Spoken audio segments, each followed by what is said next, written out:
Hi guys, I wanted to do your review, so you have that.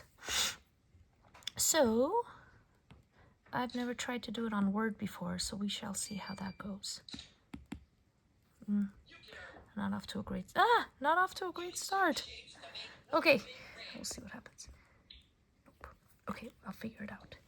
Okay, so the first one, the sum of the interior angles of a polygon is 17,100.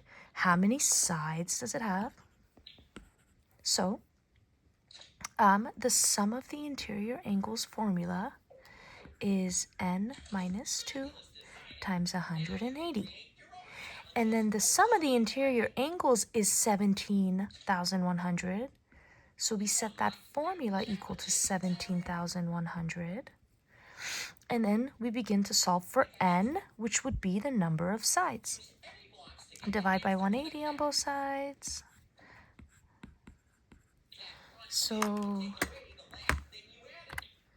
17,100 divided by 180 is 95.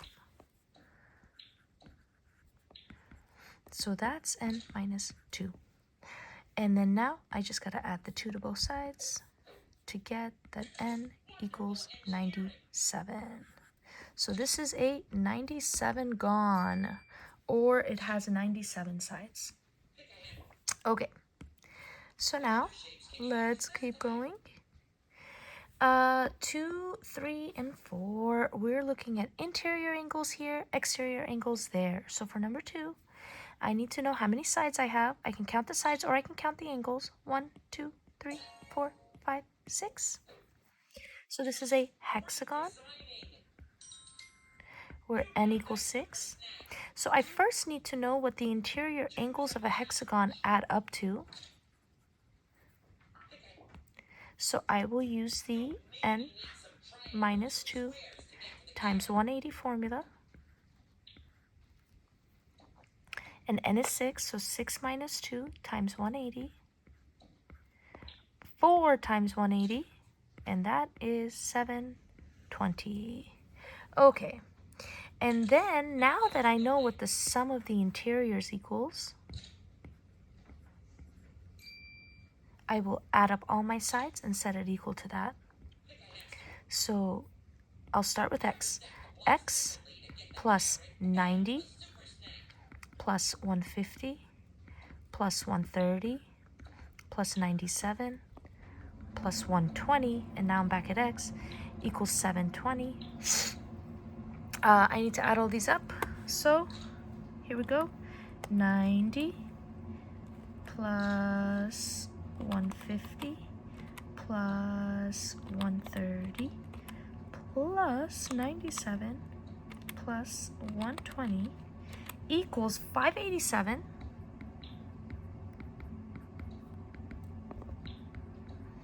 And now we'll subtract that from 720 to get 133. X equals 133.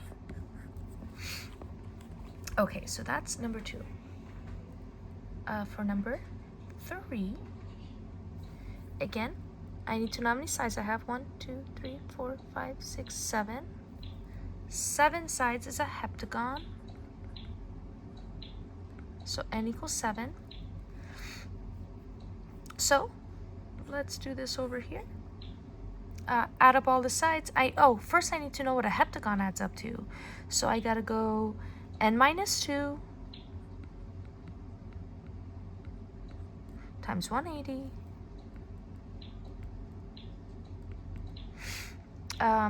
Let's see. N is 7 minus 2 times 180. That's 5 times 180, which is 900, I believe. 180 times 5 is 900. Okay, so this is 900. And now I add them all up, set it equal to 900. I'll start with x. Okay, x plus 147 plus 112 plus 110 plus 125 plus 2x plus 160. Ooh, you guys can't see anymore.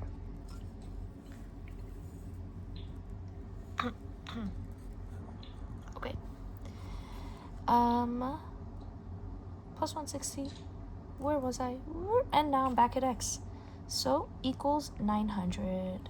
Holy crap. Why? Just why? Never doing this in Microsoft Word again. Okay, equals 900.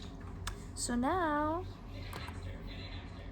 we'll add 147 plus 112 plus 110 plus 125 plus 160. So these are my like terms right here.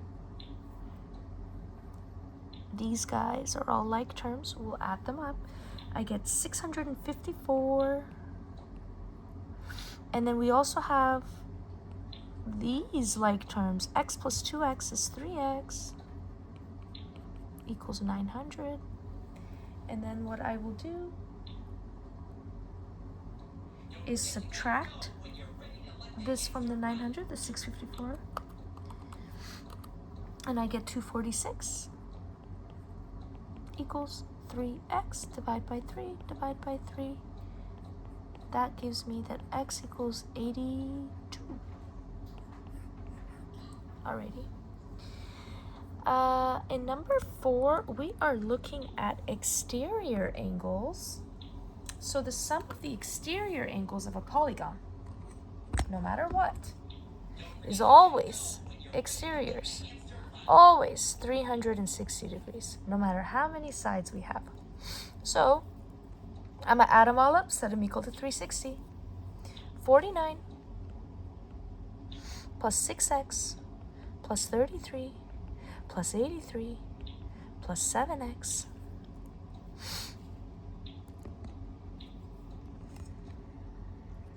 I ran out of room.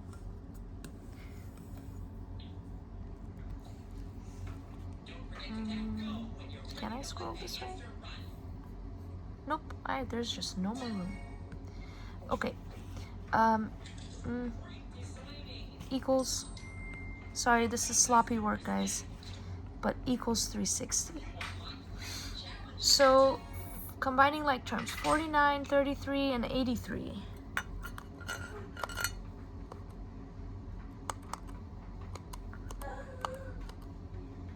Equals 165. And then like terms, 6x plus 7x is 13x. And then subtract the 165 to get 195 equals 13x. Divide, divide, 15. Okay. So here's number 4.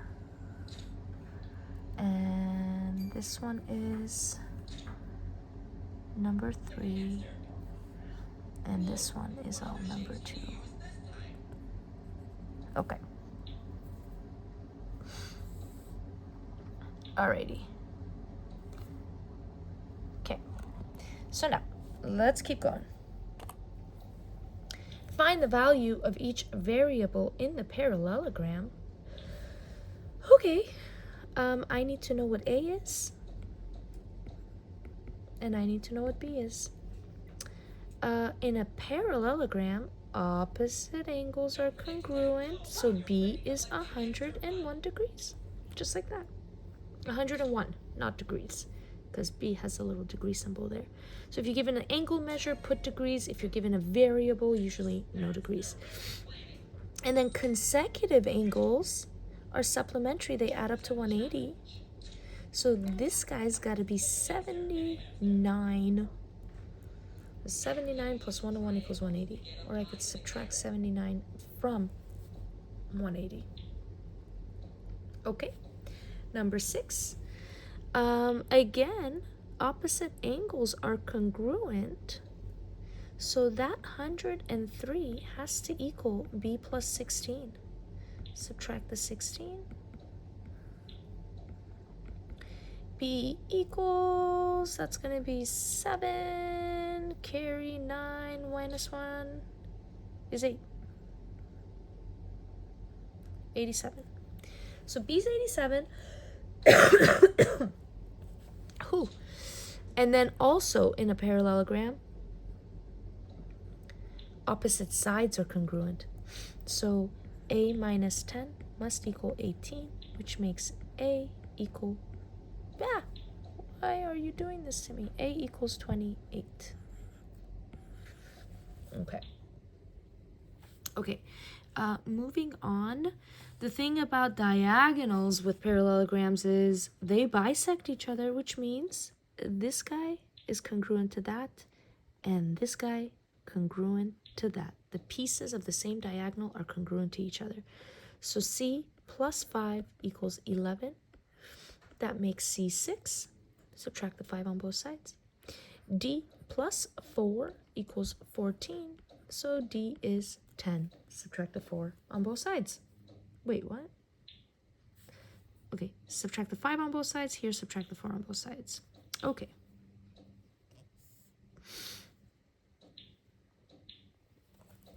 On this one, we're finding the coordinates of the intersection of the diagonals.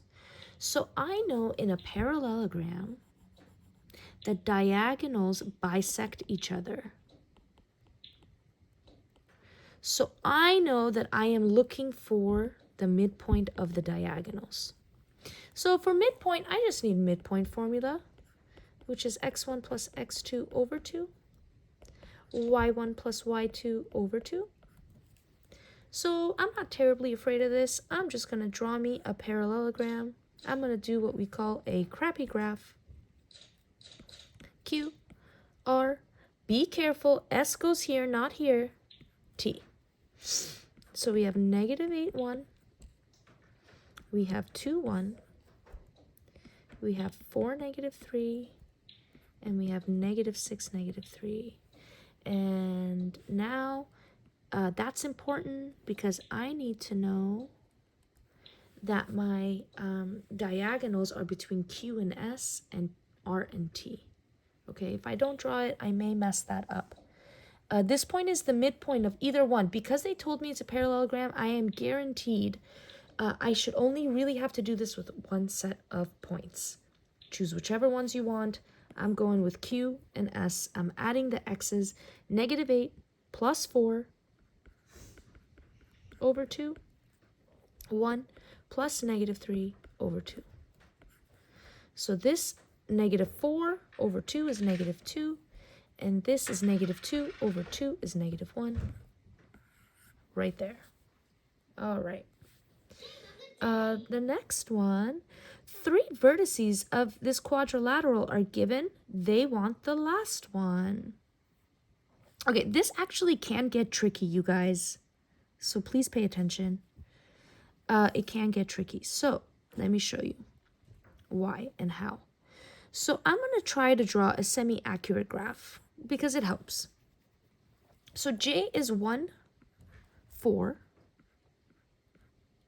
Here's J. K is 5, 3.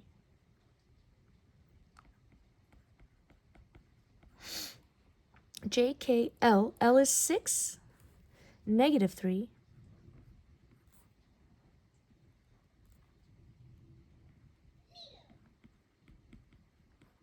So if you don't pay attention, there's actually multiple places where a dot, we can make a dot and connect them and make a parallelogram. Okay, there's more than one option, but only one option is correct. So in order to ensure you get it right, I need you to go ahead and connect the sides that you have in the correct order. So J to K, K to L, and then take a look at what we've got so that you can narrow it down to the only other possible place we could have had a parallelogram. Okay, so in this particular case, I'm just gonna follow the pattern, all right? From 1, I went to 5, and from 4, I went to 3. So I went, let's see, I went this way 1, And then, wait, actually I should go from here. I went, let me erase that. Okay, cool. I went this way 1, and then I went this way 1, 2, 3, 4. So I'm gonna do the same thing here. Okay, I'm gonna go up 1 and over 4. 1, 2, 3, 4, right here. Okay, so that puts M at 1 above here, so -2, and 4 to the right, so 2. Okay, you could have also done like from 1 to 5 is plus, or from 5 to 1 is -4 to the x's, and from 3 to 4 is -1 to the y's, and did that to this. Oh no, from 3 to 4 is +1 to the y's. Okay, so that's that one.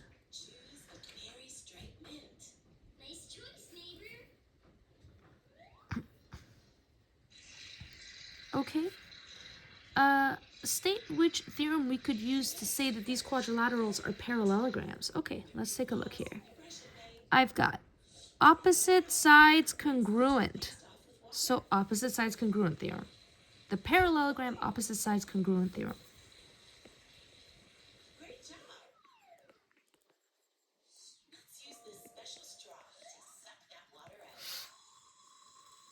Okay, over here, we've got this diagonal is bisected. That's what the tick marks tell me. This diagonal is bisected. That's what these tell me. So this is by the parallelogram diagonals theorem.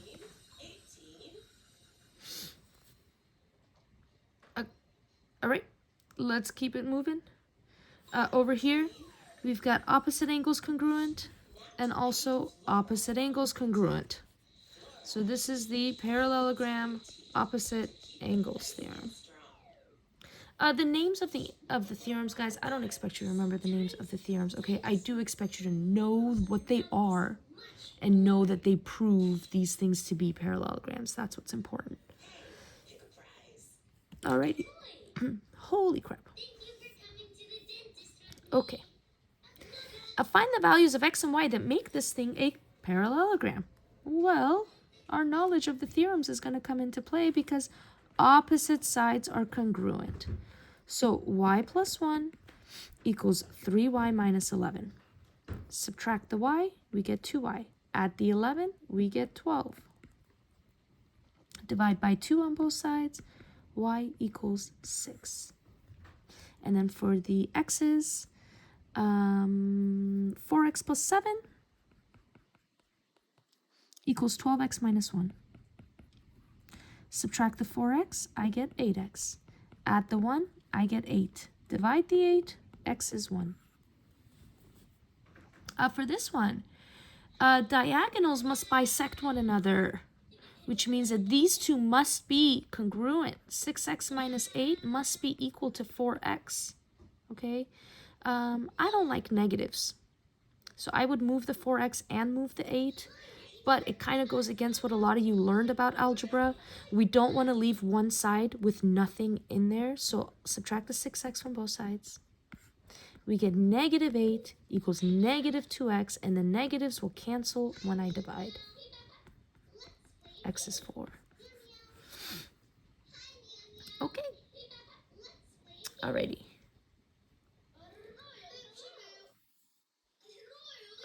So I have to show that this quadrilateral is a parallelogram. Okay.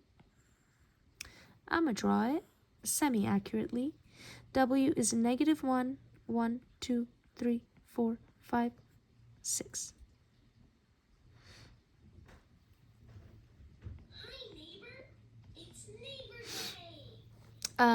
X is 2, 8. So 1, 2, 1, 2, 3, 4, 5, 6, 7, 8. I don't love that, but it is what it is. Sometimes you just gotta roll with the punches. X is 2, 8. Y is 1, 0. And z is -2, and -2 right there at z, -2, -2. Okay, this is what I got going on. And I've got to show that this is a parallelogram. My favorite way is just to find slopes, you guys. Slopes are not that bad. Slopes are subtract the y's, subtract the x's, put them over each other, okay? So, here, between w and z, I can't see what it says anymore, but it was 6, -1, comma 6. So, I just subtract the y's, so 6 minus -2, that's 8. And then subtract the x's, so -1 minus -2, so that's -1 plus 2, which is 1. Then I look here. Subtract the y's, 8 minus 0, that's 8. Subtract the x's, 2 minus 1 is 1. These two slopes are the same, therefore these two lines are parallel. Now I still have to show the other two. So, let me change this color. Isn't this one so pretty? Okay, let's do w and x. W and x. So subtract the y's. X minus, sorry, the y's. 8 minus 6 is 2. I'll write it over here. And then 2 minus -1 is 2 plus 1, which is 3. And then down here, a 0 minus -2 is positive 2 over 1 minus -2 is positive 3. And these two are the same, therefore I just showed these two to be parallel. That's my go-to. Finding slopes is so much easier than distances and all that kind of jazz. Okay. Classify this quadrilateral. Okay, all they're telling me is quadrilateral. So, my guards are up. I'm very skeptical. I've got all congruent sides.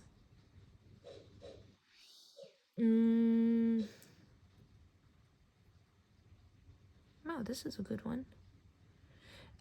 If all the sides are congruent, that means that opposite sides are congruent, okay? Which means that I at least have a parallelogram.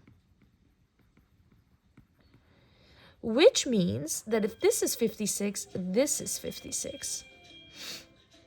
Okay, so now, it doesn't matter. I can go further to find these, but once I know that I have a parallelogram, and I know all four sides are congruent, it really doesn't matter what the other sides are, actually, what the other angles are. I know that I have a rhombus, and I don't know anything else to make me think I have anything more specific than a rhombus. In this one, the only things that they gave us were that opposite sides are parallel. That is the definition of parallelogram, and it is no more information for us to go further. On this one, they gave us this. This means that all sides are congruent. So again, all sides congruent means that I'm a parallelogram at the least, because opposite sides are congruent if all sides are congruent. Okay, now I'm a parallelogram with all sides congruent, so now I'm at rhombus. But then they go even further to tell me these angles are 90. Well, if these angles are 90, then these guys have to be 90, because in a parallelogram, consecutive angles must add up to 180. So if I have 90 here, the rest must be 90, or else it won't add up to 180. So that's enough to push me from rhombus into square territory. All right.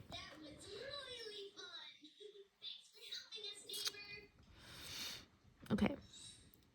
Alrighty. Find the lengths of the diagonals of this rectangle W X, Y, Z. And they say the WY, which is this diagonal, is negative 2x plus 34. And XZ, which is this diagonal, is 3x minus 26. Well, in a square, squares have congruent diagonals. I'm sorry, did I say square? Squares do have congruent diagonals, but we don't have a square, we have a rectangle. And rectangles have congruent diagonals. So I set these equal to each other. I add the 2x, I get 5x. I add the 26, I get 60. Divide the 5 on both sides, and x equals, is that 12? It's 12. Okay, number 20. Find the lengths of the diagonals of an isosceles trapezoid this time. WXYZ, where WY is, okay, so I have an isosceles trapezoid, where WY is negative 2x plus 34, and XZ is 3x minus 26. Now, sorry, I jumped the gun putting this here. In an isosceles trapezoid, we also have congruent diagonals. Is this looking familiar, you guys? We gotta set these equal, and it's like the exact same problem. How funny is that? Rectangle, isosceles trapezoid, it didn't make a difference. Same exact process. Add the 2x, we get 5x. Add the 26, we get 60, and x is 12. Okay.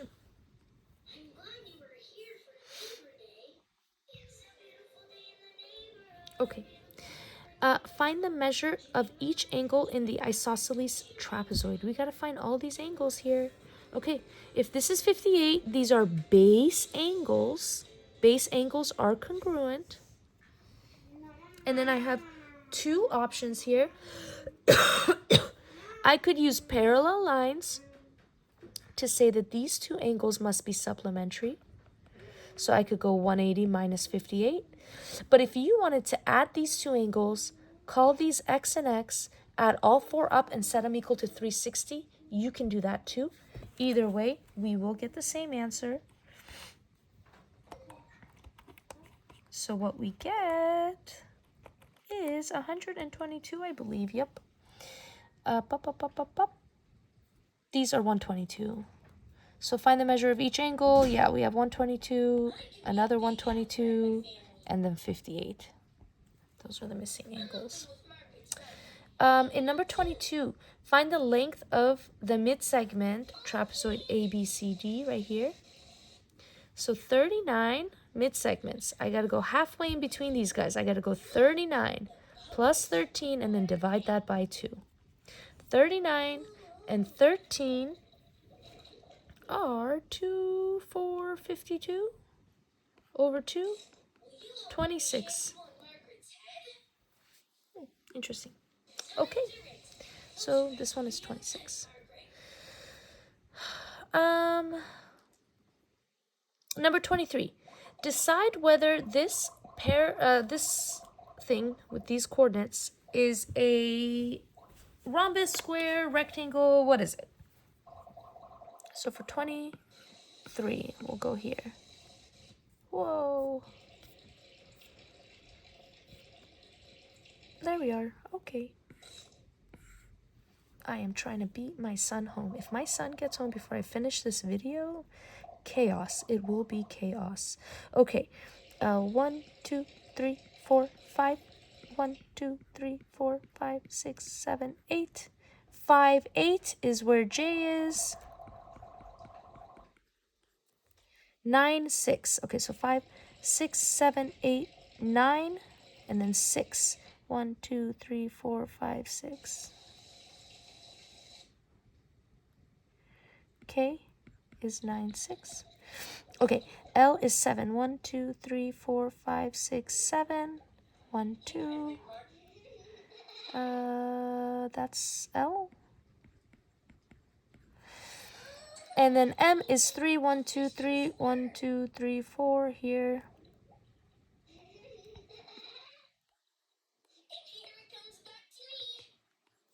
Okay.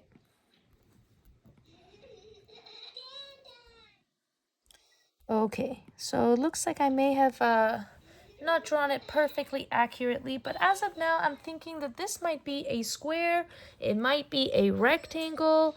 I'm not entirely sure. I'm gonna have to prove whatever it is, and I love finding slopes. They tell me so much, and they're so easy to do. Subtract the y's, subtract the x's. Let's see what we get. 8 is the y here. Y minus y. 8 minus 4 is 4. 5 minus 3 is 2. Let's look here. 6 minus 2 is 4. 9 minus 7 is 2. Okay. And then now let's look at these slopes. It's a little darker. Okay. 8 minus 6 is 2. 5 minus 9 is negative 4. And over here, 4 minus 2 is 2. And 3 minus 7 is negative 4. Okay, guys, this is a lot of interesting information here. First, I noticed that opposite slopes here are congruent, which means I've got a parallelogram. But then I also noticed that 4 over 2 and negative 2 over 4 are opposite reciprocals.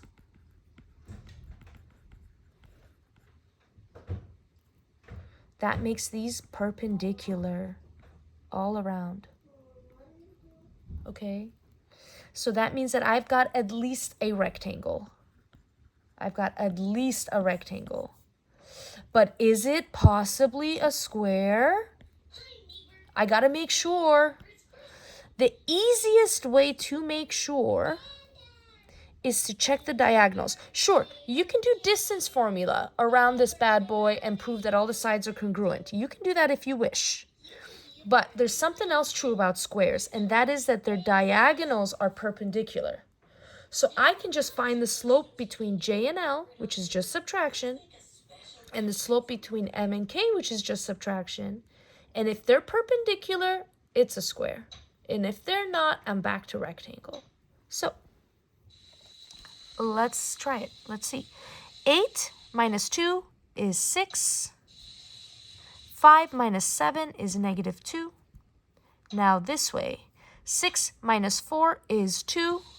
And 9 minus 3 is 6. And these guys are also opposite reciprocals, which means that this is indeed perpendicular, which means that I do in fact have a square. Okay, that was a very interesting problem. Okay. Okay, now let's look at this kite problem. I'll do it in purple. Number 24 will be in purple over here.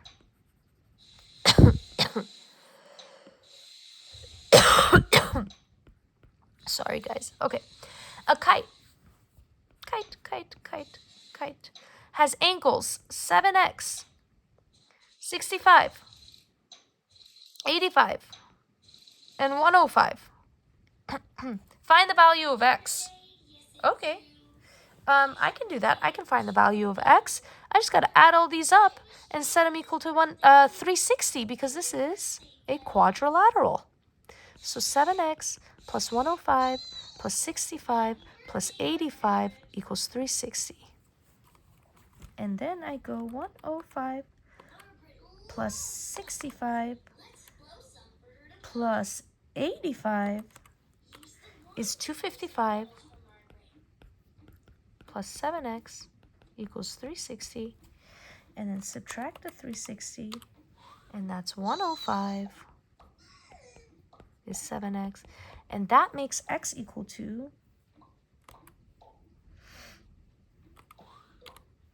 15. Okay. Now, I just put this visually like this, but they never specified which angles belonged where. So when they say, what are the measures of the angles that are congruent, I have to plug this 15 back into 7x. Is that 85? It is 85. Is it 85? Wait, now I'm suspicious. Because it's not. It's 105. Ah.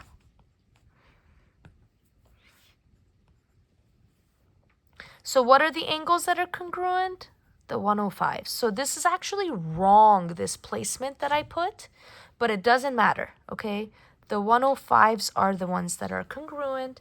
Doesn't matter that I drew it wrong to begin with. There was no way I could have known in the beginning, okay? Alrighty. Quadrilateral WXYZ is a trapezoid, okay, with one pair of base angles congruent. Is it isosceles? Yeah. There's a theorem.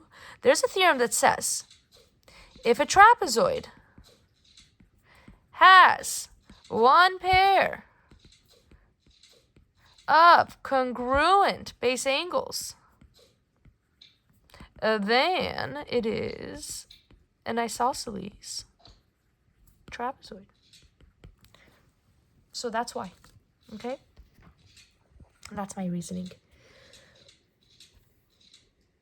Okay.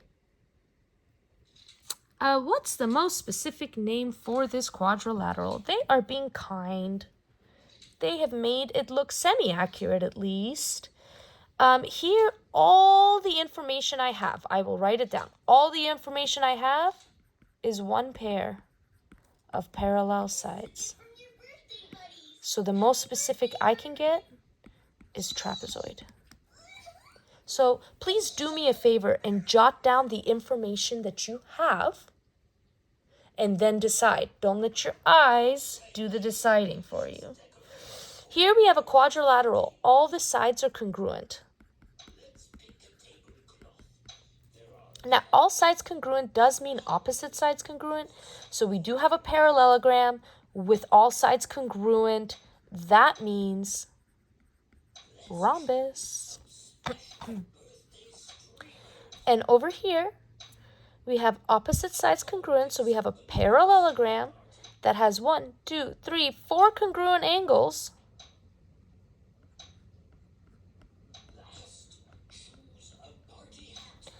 And that's all. That's all the information we have. So we get to rectangle and we can go no further than that.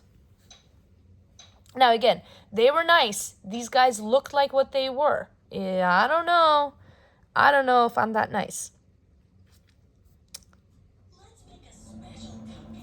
Okay, find the value of x. Okay, so here we've got the mid-segment. We have two options. We can either see the difference here. From 27 to 20, we went -7, and we could do the same again, go -7. So x equals 13, okay? That's one way to do it. The other way to do it is to stick to the formula. Add the two bases together, 27 and x, divide by 2, set it equal to the mid-segment. Multiply both sides by 2, 40 equals 27 plus x, minus 27, minus 27, x equals 13. Either way, it's all good.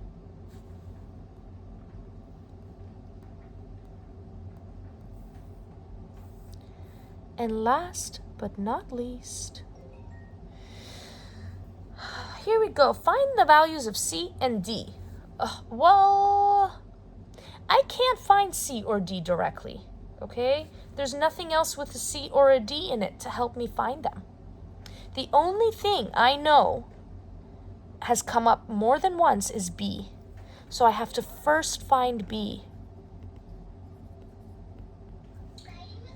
Now B in this, oh, you know what? This should have said find the values of C and D in the parallelogram, because you do need to know it's a parallelogram to do it. Okay, so now, in a parallelogram, these two are consecutive angles, which means that they are supplementary, which means that they add up to 180. So I've got to take B minus 10, add it to B plus 10, and set it equal to 180.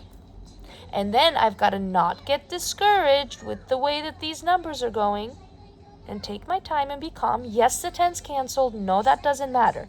No, the B's do not cancel. They become 2B. and then divide by 2 and divide by 2, and B is 90. Okay, am I done?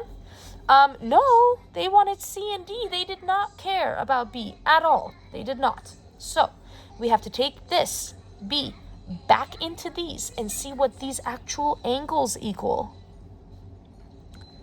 So this angle right here is B minus 10. 90 minus 10. This angle is 80. And then this angle here is B plus 10. So 90 plus 10. So this angle is 100.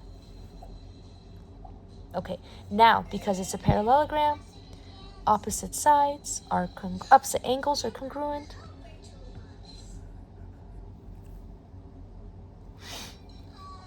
That means that C equals 80 and D equals 100. And that is your review. I hope you are all feeling good about this. But if not, please compile your questions and be ready to go for me on Thursday with them.